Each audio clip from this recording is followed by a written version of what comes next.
udah mah tolong stop, mama urusin aku aja biar aku beban, tolong kasih semua ke aku gitu.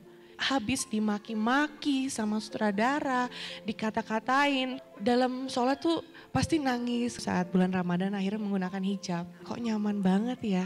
Cerita lagi tuh kayak oleh luka sih, tapi aku pengen teman-teman bisa sharing lah, tahu cerita ini gitu ya.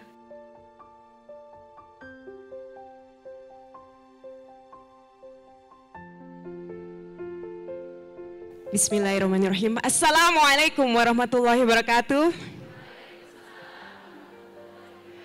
Selamat sore semuanya, apa kabar?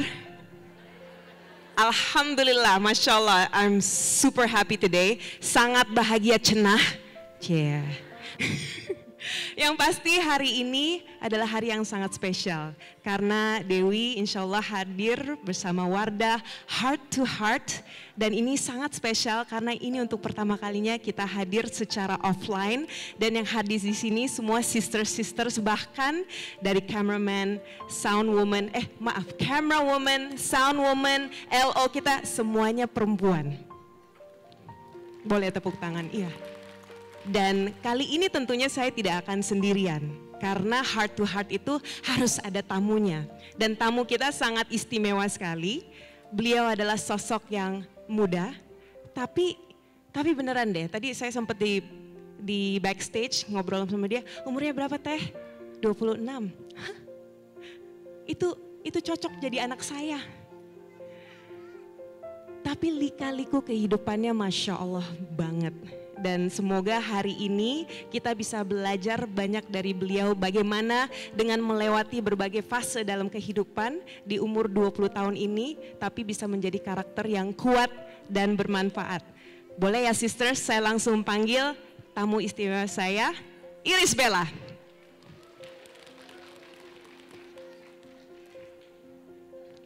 Tadi juga ada titipan, Kak biar nggak tegang irisnya, panggilnya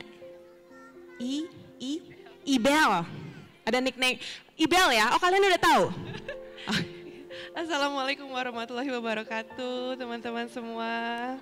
Masya Allah Ibel, Ya. mari kita duduk. Kita nggak tegang kan? Duduk di sini mulai meleleh tegangnya pelan-pelan. Masya Allah, Masya Allah. Oke, so how are you? Apa kabar? Alhamdulillah kabar baik. Masya Allah. So Ibel, aku sebenarnya dapat banyak informasi yang sangat menarik sekali tentang kamu. Masya Allah. Dan kita akan menggali semuanya insya Allah hari ini di Heart to Heart. Tapi sebelumnya, I wanna ask a simple question. Siapa Iris Bella? Wow, itu sangat susah untuk dijawab ya. Yang pastinya Iris Bella adalah seorang perempuan yang selalu ingin belajar, terus belajar setiap harinya. Itu sih yang bisa aku jawab. Masya Allah. Tapi yang aku dengar juga bahwa Iris ini punya background bertumbuh dengan sebuah keluarga yang sangat unik. Dan kamu melewati lika-liku kehidupan justru di masa-masa muda kamu. Boleh nggak kita flashback sedikit sebelum kita ke depan? Boleh. Kita mundur sedikit biar kita semakin kenal. Siapa sih Ibel ini? Masa muda pastinya aku lahir dari ibu yang sebenarnya orang Sunda, tapi aku nggak bisa bahasa Sunda. Kamu Sunda? Ya ampun. Cuman aku sering pindah-pindah Kak, jadinya aku belum oke. bisa mendalami Sunda banget. Dan ayahku adalah orang Belgia, I see. orang Belgia gitu. Jadi dulu tuh aku masa kecilnya tuh lebih ke barat-baratan lah gitu. Oke. Dulu juga sekolahnya selalu di international school gitu. Jadi lebih banyak berbahasa Inggris gitu. Dan untuk tahu adat Indonesia tuh kadang belum sampai ke situ. Aku selalu kebule-bulean banget orangnya dulu gitu. Dan di situ juga masa kecilku ya seru, it was fun sampai di titik dimana aku bisa bilang aku datang dari rumah yang broken home. Oke. Ya, jadi orang tua aku bercerai di usiaku yang cukup muda. Dan di situ akhirnya aku melihat sosok mama aku tuh yang banting tulang sendiri untuk bisa menghidupkan aku dan juga adekku berdua. Berarti Ibel dan Ade ikut Ibu ya? aku ya, Oke. mama aku gitu. Dan beliau sosok yang sangat luar biasa dan mungkin aku lihat dia deh pokoknya sosok yang aku pelajari terus tuh sampai saat ini tuh mamaku, dan dia tuh luar biasa banget sebagai single mother untuk bisa menghidupkan kami berdua gitu, yang benar-benar apapun dia coba kerjakan gitu ya, sampai jual kue terus jual apapun lah yang bisa menghidupkan kami. Dan saat itu aku ngerasa gimana ya, haru lah pasti dan kasihan sama mama gitu kan, sama ibu aku. Sampai akhirnya suatu saat dapatlah tawaran waktu itu, karena mungkin sosok adalah bule gitu ya, akhirnya dapat tawaran untuk syuting film di usia yang hanya kalau nggak 12 sampai 13 tahun waktu itu aku mulai syuting. Dan di situ aku bimbang banget karena ya umur-umur segitu gimana sih, kakak kita kan lagi fokus-fokusnya pengen main gitu, belajar di sekolah bersama teman-teman, hangout. Tapi sedangkan di situ aku merasa kayaknya ini kesempatan aku untuk bisa membalas budi ibuku gitu. Dan di situ aku bilang akhirnya, udah mah tolong stop, mama urusin aku aja biar aku beban, tolong kasih semua ke aku gitu.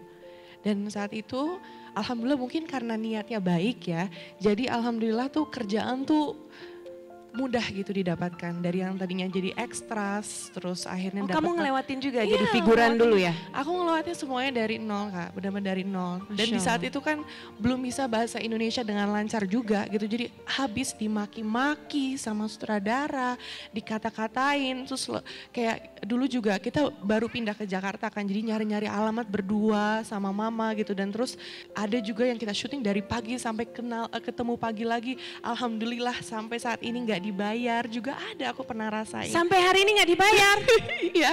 Kamu nggak mau tagih? Bukannya dendam ya, tapi maksudnya kayak itu kayak aku juga jadi pernah merasakan gitu, ada di posisi itu kayak dimana rasanya tuh tidak dihargai gitu Kak. Kerja kerasnya juga aku pernah ngerasain di situ. Jadi ya mulai dari nol semuanya gitu. Mulai sesuatu dari nol kan it's a very hard process. Betul. Right?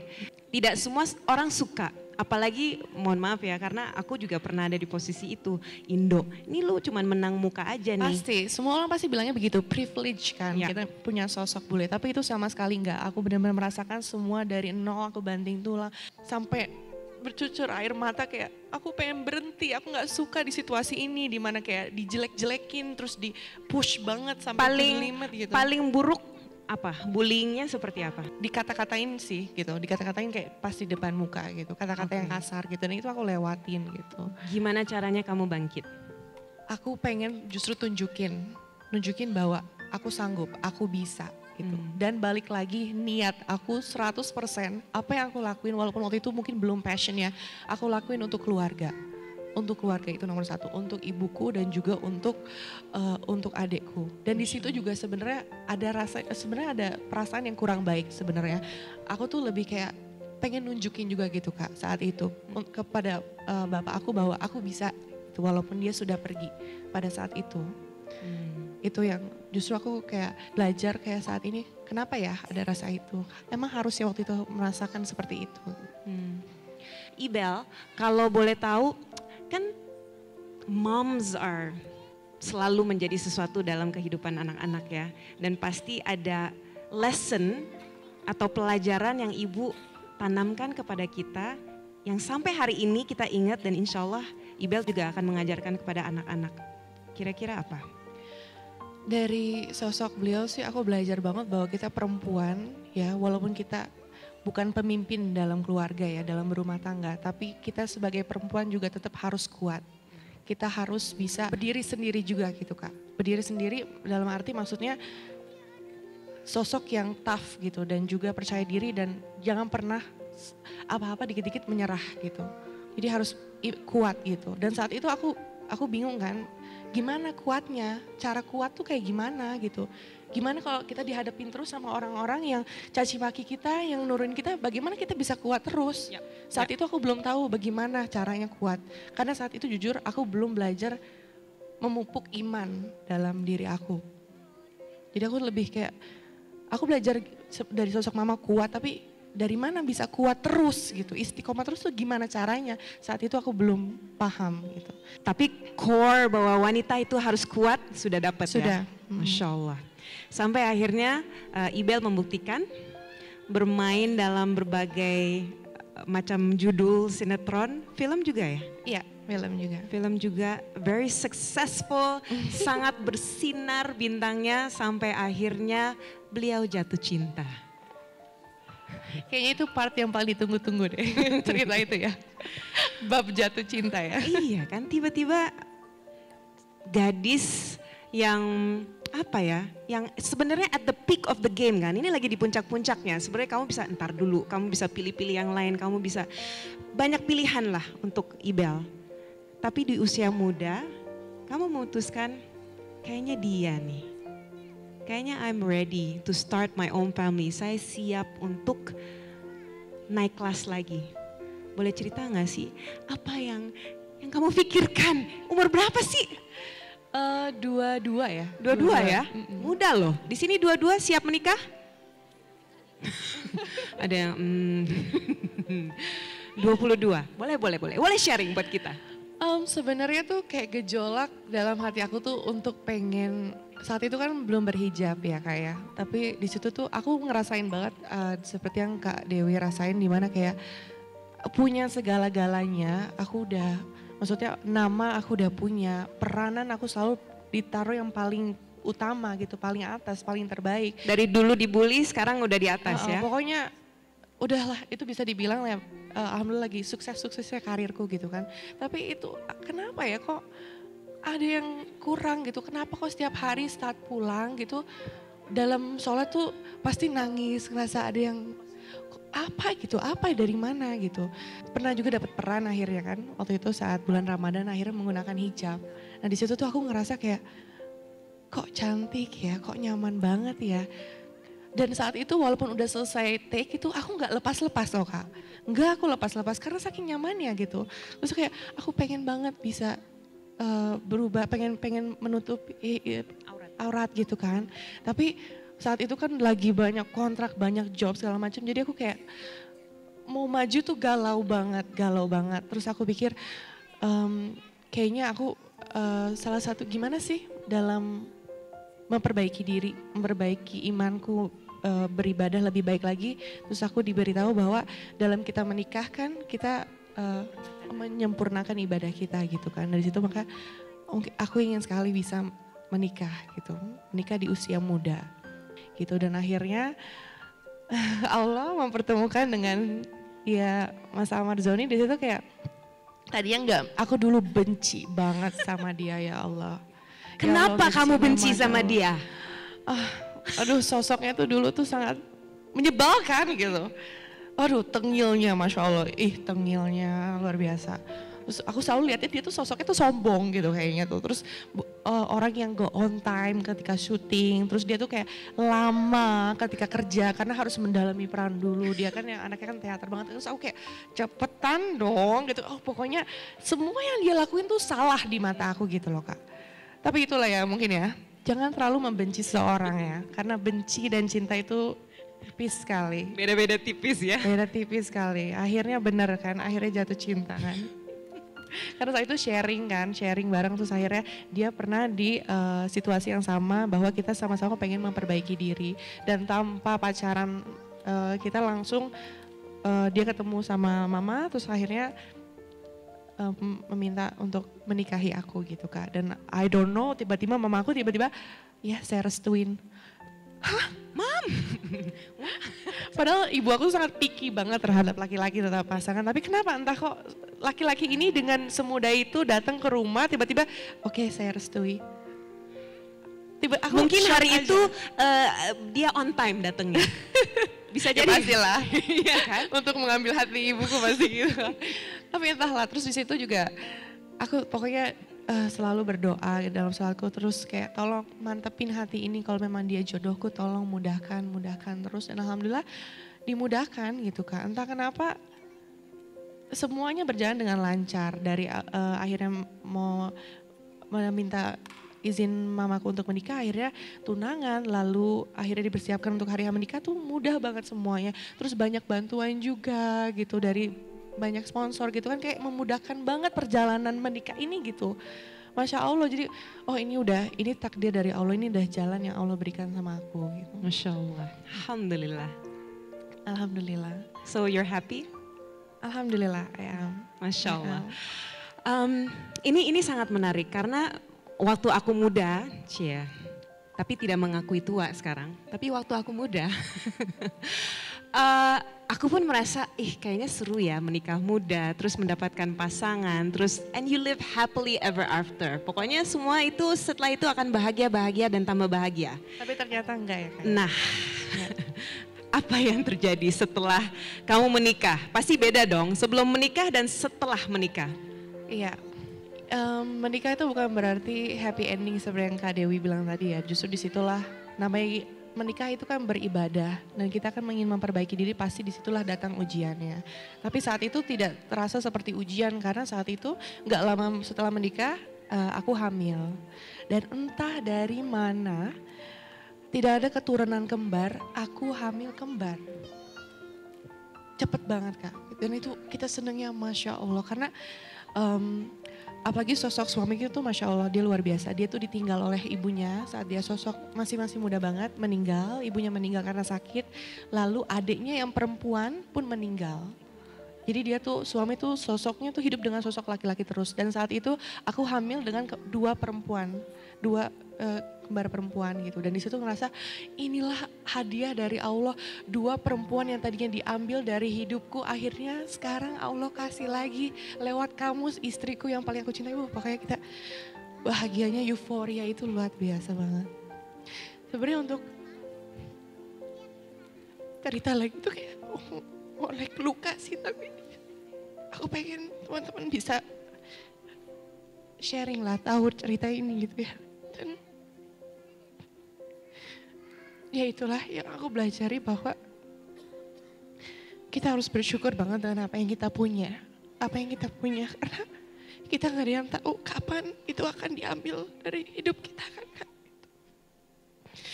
Di situ sih ujian yang cukup berat yang aku rasain saat itu. Tapi ya memang itu ya Allah gak mungkin memberikan ujian di luar kemampuan hambanya gitu Kak.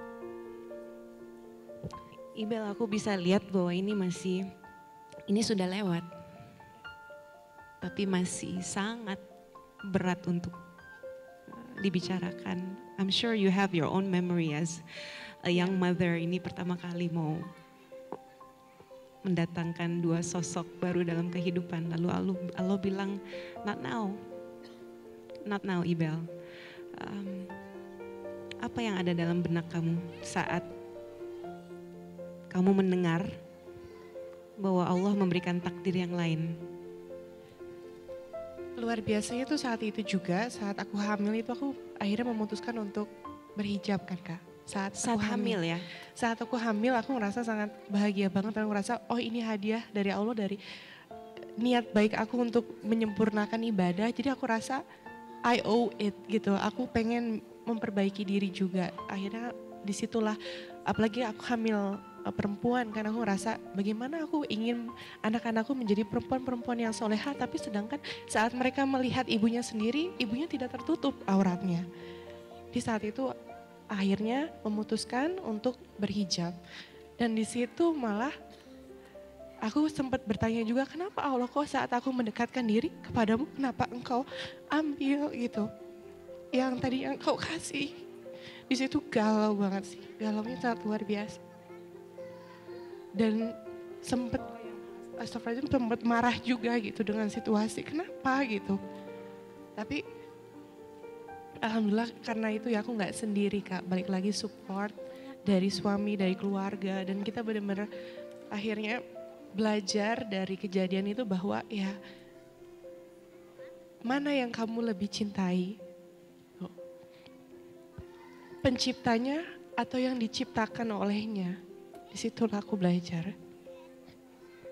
Itu pelajaran mahal banget, mahal banget. Dan ya mudah-mudahan ya Allah menilai kamu lulus.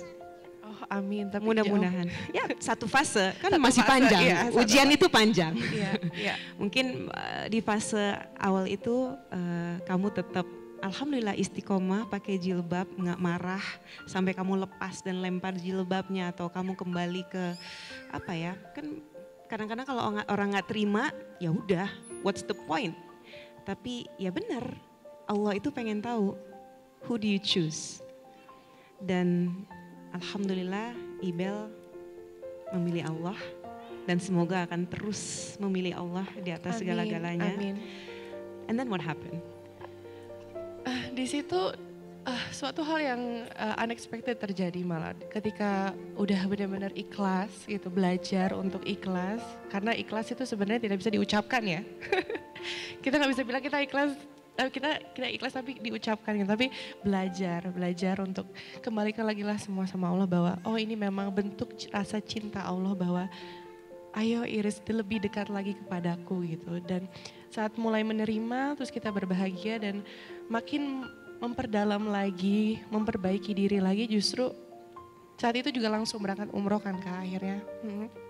Setelah kejadian itu kayak udah aku pengen menenangkan diri, udah kita berangkat umroh berdua sama suami. Dan di situ kita benar-benar nangisnya sampai setiap hari itu ya. Kita tuh matanya bengkak terus kan. Bukan karena marah sama Allah, jadi pengen curhat aja. Karena ya sebaik-baiknya tempat untuk curhat sama siapa sih Kak? Kalau sama orang nanti gimana kita bisa jamin dia gak akan ceritakan ke orang lain dengan versinya mereka gitu. Jadi menurut aku yang terbaik saat itu udah aku sujud dan terus curhat. Sometimes kayak lagi curhat sama teman aja gitu, tapi dengan berurai mata terus. Dengan sampai bengkak berhari-hari gitu. Tapi setelah itu alhamdulillah banget pulang dari sana gak lama. Aku dapat kabar bahwa aku hamil lagi. Hamil lagi dalam waktu yang cukup 3 bulan kalau nggak salah. Di situ aduh rasanya tuh kayak bahagianya itu berkali-kali lipat daripada kehamilan yang pertama. Masya Allah. Dan sekarang kamu sudah memiliki 2 anak. 2? 2. I mean melihat kamu sekarang ya sudah alhamdulillah you have a family, punya keluarga, Iris juga terus belajar tentunya. Belajar agama? Belajar. Always? Always.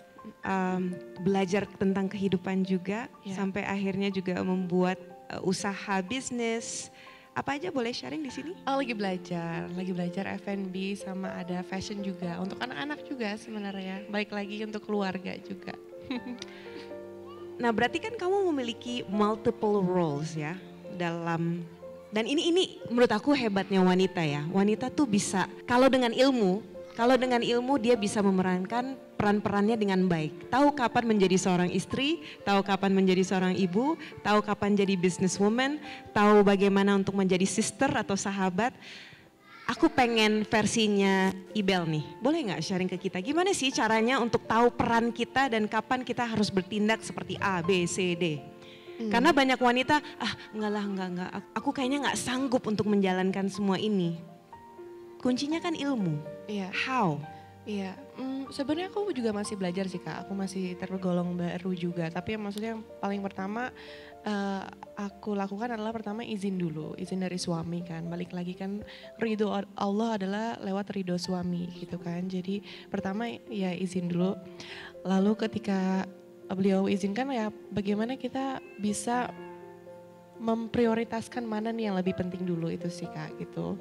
Maksudnya sebagai istri, lalu sebagai ibu, lalu sebagai entrepreneur gitu. Jadi pintar-pintar kita bisa membagi waktu lebih tepatnya gitu. Dan jangan pernah egois untuk meminta pertolongan orang. Itu sih yang menurut aku paling penting. Kalau bisa dilakukan oleh orang lain, biarkanlah orang lain lakukan. Yang penting pada kapasitasnya gitu.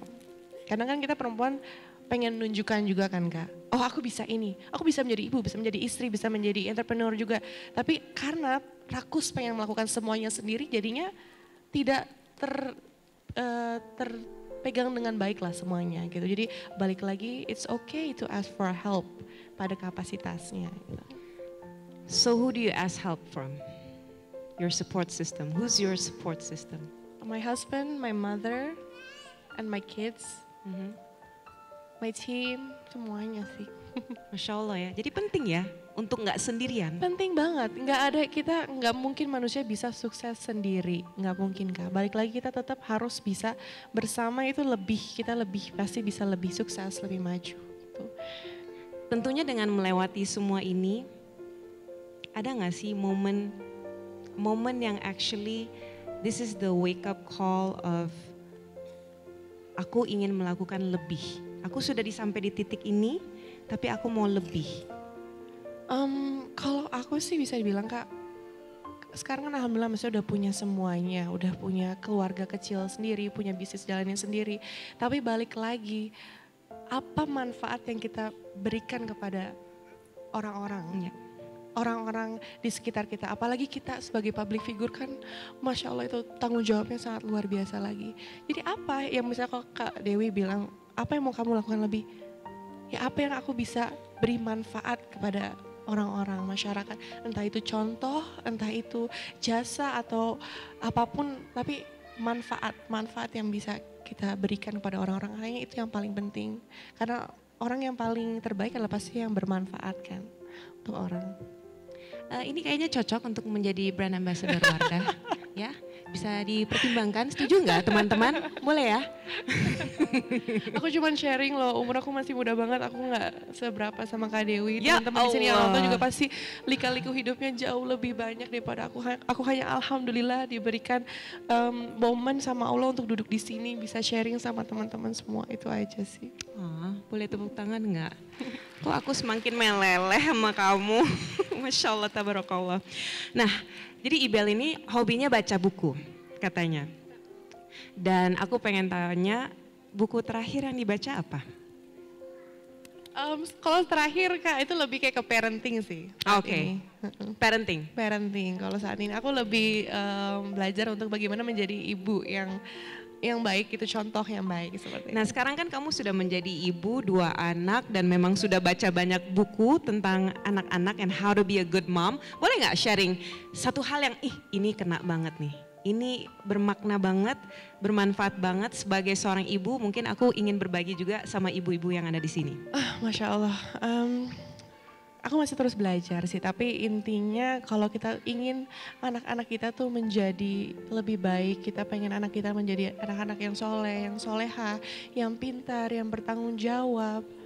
Itu kita tidak bisa maksudnya kita tidak bisa meminta anak kita untuk menjadi sesuatu hal kalau diri kita belum menjadi seperti yang kita inginkan anak kita untuk bisa jadi gitu. Misalnya kita ingin anak kita menjadi terbaik gitu dalam sekolahnya, pintar, tanggung jawab, ya kita harus jadi pintar dan tanggung jawab dulu gitu. Gimana anak-anak kita suruh untuk kamu pintar ya dalam matematika, sedangkan kita 1+1 kita nggak tahu apa itu. Jadi baik lagi, kalau kita mau anak-anak kita soleh pun kita ya harus perbaiki diri kita dulu, jadilah contoh dulu untuk kita ingin anak kita berubah.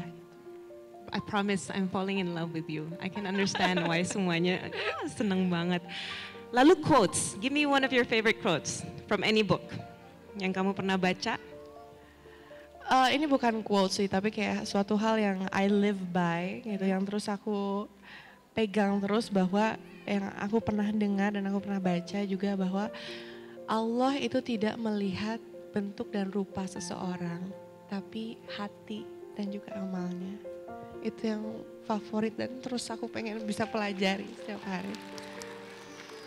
Masya Allah, semoga Allah memberikan taufik hidayah, semoga Allah mudahkan Amin. semua urusannya Ibel. Dan last but not least, apa mimpi kamu ke depan? Wow, mimpi. Kayaknya sih yang paling utama adalah untuk anak-anak. Untuk anak-anakku semoga bisa menjadi anak-anak yang bermanfaat untuk orang-orang banyak, dan ya bagaimana aku bisa terus menjalankan tanggung jawabku yang besar ini sebagai public figure, terus bisa menjadi contoh yang baik untuk teman-teman semua. Masya Allah. Oke guys, aku sudah kehabisan pertanyaan, tapi aku pengen cek, kita masih ada waktu nggak? Masih ada waktu? Yes or no? Masih. Berarti boleh ya aku kasih satu pertanyaan dari penonton yang ada di sini? Yang paling cepat berdiri, 1, 2, 3, yes, yes. Dari tadi kayaknya udah pengen tanya. Sebelumnya terima kasih Kak Dewi Sandra juga Kak Ibel atas waktunya. Sebelumnya sampurasun, ibu-ibu, teteh-teteh. Perkenalkan, nama saya Anissa Hudia. Saya asli Bandung, merupakan mahasiswi tingkat akhir di Universitas Pajajaran. Terima kasih atas insight dan juga pematerian hari ini. Pertanyaan yang ingin saya sampaikan adalah, seperti kata pepatah ya Kak Ibel, kejarlah mimpi setinggi langit. Meskipun seperti itu, ketika kita jatuh, kita akan jatuhnya di hamparan bintang-bintang. Tapi kenyataannya ya Kak Ibel, saya sendiri yang mungkin umur saya masih muda, sebagai mahasiswa, ketika kita memiliki keinginan ataupun tidak sesuai dengan kenyataan, itu ada aja gitu perasaan sedih ataupun yang lainnya. Nah, mungkin pertanyaannya, bagaimana sih tips and triknya atau bersyukur ala Kak Iris Bella yang mungkin sudah istiqomah, atau mungkin gimana sih caranya ngadepin ketika ekspektasi itu tidak sesuai dengan realita? Terima kasih atas pertanyaannya, mohon maaf sebelumnya. Assalamualaikum warahmatullahi wabarakatuh. Anissa, Masya Allah, that is such a good question. Gimana caranya, tips and tricksnya untuk bersyukur? Wow, pertanyaan luar biasa ya. Mungkin kalau udah pernah merasakan langsung ya, kehilangan sesuatu hal yang amat sangat dicintai, itu pasti baru kita merasa banget berapa berharganya hal-hal yang kita punya yang tadinya kita anggap sangat sepele banget gitu. Dari situ aku belajar banget, dan balik lagi seperti yang aku bilang tadi, kita tidak ada yang pernah tahu ya apa yang Allah titipkan ke kita, lalu apa yang Allah takdirkan untuk kita, udah pasti itu pilihan Allah tuh yang terbaik, udah pasti, itu nggak, you cannot deny it gitu. Jadi balik lagi, itu aja yang harus dipegang terus teguh gitu, bahwa pilihan Allah yang terbaik, dan kalau kita bersyukur pasti nikmatnya nanti ada lagi, bertambah lagi setiap hari. Kalau bersyukur tiba-tiba kau diberi kemudahan lagi setiap hari, dan nanti sama Allah pasti hatinya tuh tiba-tiba dibuka, oh ternyata kemarin tuh itu gagal gara-gara ada yang lebih baik, ini yang lebih baik, itu nanti pasti akan terlihatkan gitu. Jadi balik lagi, bersyukurlah, dan kembali lagi itu pilihan Allah yang terbaik gitu. Semangat. Masya Allah. Anissa, kamu juga bisa buka Al-Quran. It's the book of truth, the book of wisdom, di surat Ibrahim ayat 7. Jika kamu bersyukur, Allah akan tambah nikmatmu, dan jika kamu kufur nikmat, maka Allah akan memberikan azab. Dan sebenarnya karena di sini kita semua adalah wanita, kita yang harus paling berhati-hati, karena Nabi SAW bersabda, penghuni neraka itu paling banyak wanita. Dan ditanya oleh sahabat-sahabat, kenapa? Wahai Rasul, kenapa? Wanita-wanita ini melakukan apa? Mereka tidak pandai bersyukur. Jadi mari kita mulai introspeksi diri lagi, kita belajar dari cerita Ibel hari ini. Kak Dewi pasti. Bagaimana lika-liku itu sebenarnya adalah sebuah perjalanan yang Allah takdirkan untuk menguatkan kita, untuk mempersiapkan apa lagi yang akan datang nanti. Jadi there's always something, pasti ada hikmah. Meskipun saat kita lagi lewatin itu berat, pasti kita nangis-nangis sampai bengkak matanya seperti yang Ibel cerita tadi. Tapi at the end of the day nanti akan terjadi ting, that moment where Allah, ya Allah, Allah benar-benar lebih tahu, dan kita memang manusia yang masih nggak tahu apa-apa ya. Iya. Kita masih perlu banyak belajar lagi bersyukur. Bersyukur dengan apa yang ada di depan mata kita. Bersyukur untuk menjadi wanita-wanita yang lebih bermanfaat lagi. Dan semoga hari ini dengan Heart to Heart bersama Wardah Beauty Moves You, kita telah mendengarkan kisah dari seorang wanita. Sosok yang cantik tidak hanya di wajahnya, tapi insya Allah cantik dari hati banget. Tapi hanya Allah yang bisa menilai siapa sesungguhnya Ibel. Kita semua tentunya adalah manusia-manusia yang banyak sekali kekurangan. Tapi dengan ilmu, dengan pertolongan Allah, dengan niat yang baik dan benar, semoga kita semua bisa menjadi wanita yang lebih bermanfaat lagi. Kita bisa saling bergandeng tangan, kita bisa saling mengingatkan, kita bisa saling menyemangati. Bahwa hei wanita, ayo bersama-sama kita bisa menjadi lebih bermakna lagi. Ibel, last words for everybody here sebelum kita say goodbye. Itu seperti yang Kak Dewi bilang tadi ya, bersama kita lebih bermakna ya. Udah fix abis ini sign kontrak bersama Wardah.